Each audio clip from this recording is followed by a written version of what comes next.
Hello friends, bigstupidgrin here, and here is another game recap. So I played a couple puzzles tonight. I felt pretty good. I'm struggling with the white pieces. I'll show you my win-loss. I've only played rapid. I'm too intimidated by playing blitz. So I win 43% and draw 3% of my games so far. But look at this disparity. 32% as the white pieces and 52% as the black pieces. So I'm significantly better as black than white. And what I think could be happening, as black, I play a lot more positional. And maybe positional is the wrong word. Again, this is a 900, trying to use the word positional correctly. I'm a lot more patient. I think that's the biggest difference. With the white, I kind of try to throw attacks when they're not ready. It almost reminds me of a Civilization game or maybe an RTS where you think you have your opponent beat, but you haven't produced enough units yet to make a real attack. And I think I try to find tactics with the white pieces that just aren't there. When I win with white, I usually go up material, but then the opponent has the initiative and then I weather their attack. So I don't know if that's just a thing at my level of play. If I'm not closing out games, I'd have to analyze things a lot more closely than I have, but I'm not too worried about it right now. Small sample size. I've only played 40 games so far, so I think after 100 games, I'm going to try to take a lesson, maybe if I can afford it, and kind of dig into the stats and how I'm doing. But anyway, tonight against Evgeny White, we had a much better outcome. We had what's this called? Smooth, I think, was the win. 86.7 accuracy. Opponent played, 66.6. That's not horrible. No mistakes, blunders, or missed wins from me, which is great. 2 great moves, which is awesome. And my opponent didn't make any blunders or missed wins, so I don't think my opponent played too badly except for a couple of times.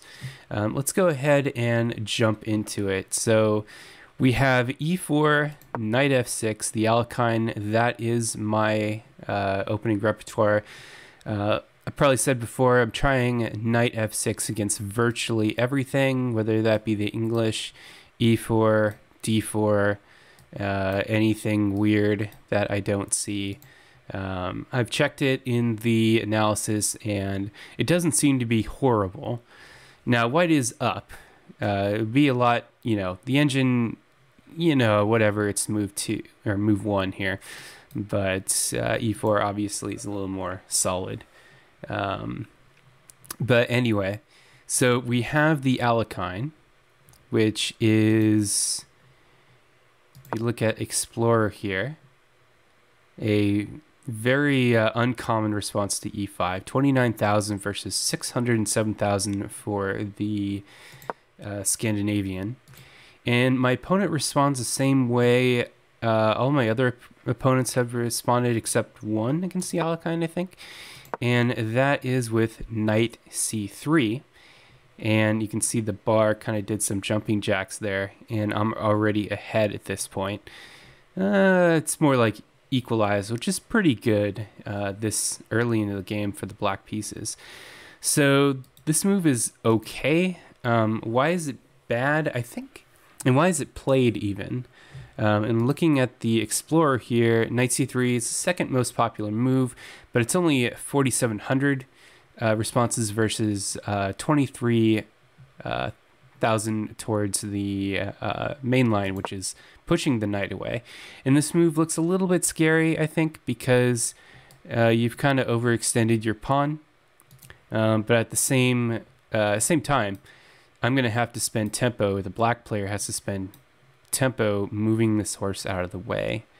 And so there is a nice little dynamic there of give and take with this opening, which I really enjoy. So with this opening, we have 2 options. We can transpose into the Vienna by playing e5, I know nothing about the Vienna. I've watched a lot of games. Vienna seems really popular with YouTubers, YouTube chess players, I would say. Gotham Chess loves the Vienna. Chess Boot Camp likes the Vienna. Loves the Vienna. He loves the Vienna Gambit. And I don't know. I haven't researched my response to it.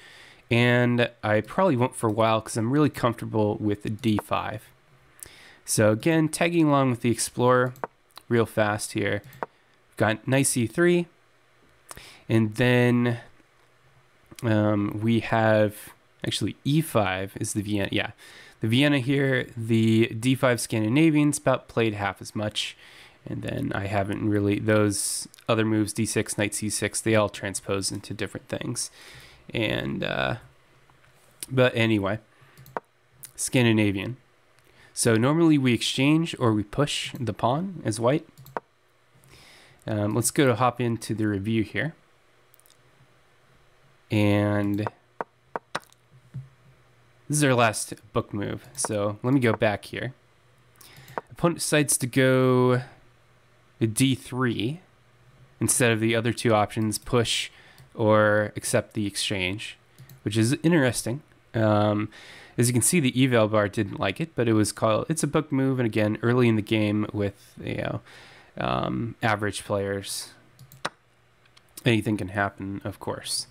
So I take, he takes, and then we've got queen takes queen. Now, he doesn't have to take back with the king, which is unfortunate, but I still like taking the queens off the board in this case. And as you can see, the engine likes it too. And we're already winning at this point. And oh yeah, of course, knight xd1 is a mistake. So yeah, let me see how long my opponent thought about that. He pre-moved that. So he did not see that he was removing the defender of the e4 pawn. So it's a real catch-22. Do you want to give up castling rights, or do you want to protect your pawn, a central pawn? So showing off the best move for him here. So at minus 1.52, best is, we're still at the same point, minus 0.15. But he didn't play that. He took with the knight. Now I have this central knight, and he's had to move his knight backwards. Nobody's moved a pawn yet, and I'm a pawn up. So feeling really good here. Opponent attacks the knight, fair enough. I've moved back with tempo, attacking the bishop. This took me longer than it should have. I went from 29:41 to 29:25. I'm still paranoid about my time controls. I think I did pretty well. Well, time control, I mean clock management. I think I did pretty well at clock management in this game. We'll see. I'm already up by 2, by the way. And then here's another inaccuracy. So it's a decent developing move, I suppose. It's one of those standard development moves. Put your knight on f3, c3, f6, c6, all that stuff. But it doesn't seem to do much here. It blocks the f pawn, which we could see a march on this side maybe. Let me see what they liked better for black. Is actually just to move the bishop back. It does block the king here. A very vulnerable king at this point. So that makes sense. And then we can use this bishop as a tall pawn even if we want to start pushing pawns and go to the next phase of the game here. All right, so he also so I decided how I wanted to develop, and I decided to go with the fianchetto because that's kind of what I've practiced with the Alekhine. Not this late into the game, not move 7, but still, it's a pretty early game. But I like that fianchetto bishop. We've got a nice diagonal here. We're looking at the rook on a1, cuts through 2 central diagonal squares. So I like that, but we could have traded pieces here. And yeah, knight for this bishop. makes all the sense in the world here. He has to isolate a pawn to take it back. So overall, I agree with this, with the engine here, with the coach. Bishop e3 is an inaccuracy, just trying to develop pieces. It takes a move away from their knight, which is probably not the best. How's our valuation here? It's dropped a couple of points already. What do they like best? Okay, they would like attacking the f7 pawn, which is always a favorite when I play white. Always something you have to look for is the f pawn. Don't move it too quickly, and don't watch out for the defense of this, because it's only defended by the king, which is generally a horrible defender of pawns until the end game anyway. Then I have my first great move. The knight takes on d3 check. So I did do the piece exchange that they wanted me to, just to move late. Opponent takes back. I get my fianchetto in. Still don't think this is the best move, but it actually lowers my advantage just a little bit. It's not too bad. I'm not too worried about it. Again, we castle. Bog standard play here. Rook c1 attacking this pawn. I need to respond to that. And I do with a... they like it.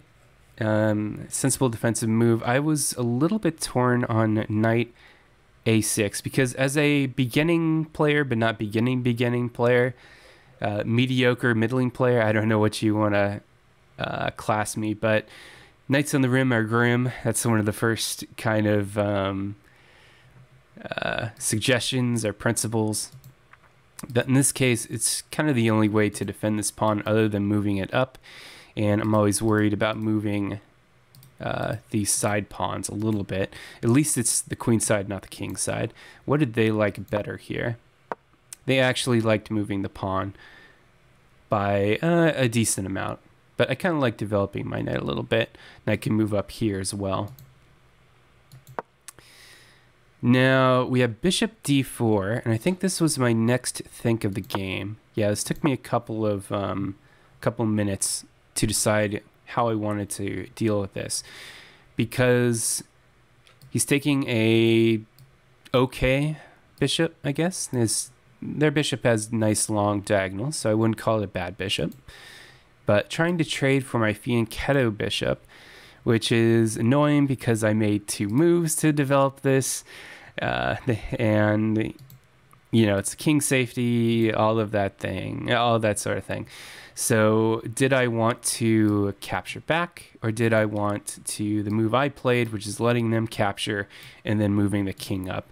I think I heard that in a video once, that's pretty good, because now you're defending these squares with your king, and your opponent doesn't have their dark square bishop to kind of attack this diagonal. It'd be different if they had their queen still. But I ended up playing my own threat, attacking this undefended and isolated pawn on d3. So I thought that was sensible enough. Coach thinks it's an inaccuracy. And then they liked white trading off pieces here. All right, d4 moves the pawn out of trouble. I developed my rook. I thought about developing this rook, which I ended up not doing. I